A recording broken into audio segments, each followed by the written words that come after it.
जय माताजी, good morning. तो स्वागत है तमारू आज एक नवा वीडियो में। आज जवान से पीपलखेड़ काम पर अने अमे पहला चाय पीने शुरुआत करीए छे, पछी जाऊँ काम पर अने तमने संभळावुं मारो मित्र केवो गीत गाय छे।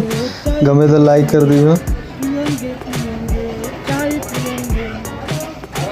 आ छे मारो मित्र ईश्वर भाई अने आ छे सुरेश भाई। तो हवे आवी गेला छे आपणे काम पर अने काम पर रेती कपची जराक दूर हती एटले आपणे जीसीबी वाळा भाईने जराक रिक्वेस्ट करी के रेती कपची थोड़ी सामे लावीने आपे तो माल बनाववानी तकलीफ नहीं थाय, एना माटे रेती कपची सामे लावता छे अने जेसीबी नवुं लावेला छे एटले फ्रीमां आपणाने काम करी आपेलुं छे।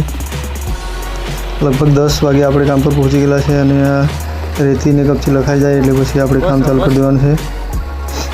अने मारा शेठ पण बहु उतावळ करावता छे केम के बहु मोडું થઈ ગયેલું છે અને સાંજના પણ મોડું થઈ જશે। તો આપણા મિની વ્લોગ 1-2 દિવસના અંતરે આવતા છે તે માટે હું માફી માંગુ છું અને રેગ્યુલર વિડીયો બનાવી નહીં શકાય તે બદલ હું માફી માંગુ છું। તમે આ વિડીયો કાથી જોતા છો, વ્લોગ કાથી જોતા છો તે કમેન્ટ કરજો અને આ વિડીયો ગમે તો લાઈક, શેર અને સબસ્ક્રાઈબ કરતા રહેજો અને નવી જગ્યાએ હું જઈશ ત્યારે નવા વિડીયો આવશે। અત્યારે હું કામમાં બીજી છું એટલે વિડીયો આવવાના નથી। તો મળીએ આગલા વિડીયોમાં, ત્યાં સુધી જય માતાજી, જય સાંઈનાથ, જય બજરંગબલી।